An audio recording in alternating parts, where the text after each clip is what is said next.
बलूचिस्तान के जिला योब में सिक्योरिटी फोर्सेस का इंटेलिजेंस बेस्ड ऑपरेशन दहशतगर्दों का बहादुरी और जवामर्दी से मुकाबला करते हुए मेजर सैयद अली रजा शहीद हो गए।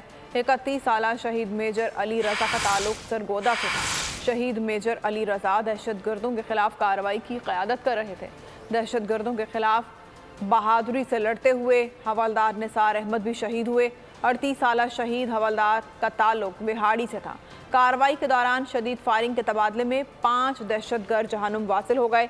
दहशतगर्दों की मौजूदगी की इत्तला पर योब के इलाके संबाजा में कार्रवाई। ISPR के मुताबिक ऑपरेशन के दौरान दहशतगर्दों को घेरे में ले लिया गया। इस पर तफसीलात जानते हैं। बोल न्यूज़ के नुमाइंदा खुसूसी सलमान अमान हमारे साथ हैं। सलमान, आगाह कीजिएगा। जी बिल्कुल, ये बुनियादी तौर पर इंटेलिजेंस बेस्ड ऑपरेशन था जो कि बलूचिस्तान के जिला योब के इलाके संबाजा में किया गया।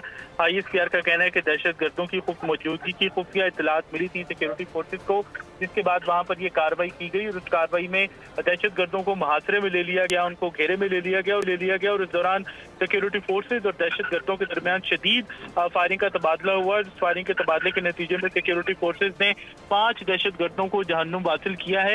इसके अलावा इस कार्रवाई के दौरान पाक फौज के 2 अहलकार भी शहीद हुए, जिसके अंदर 31 साल मेजर अली रजा शामिल हैं।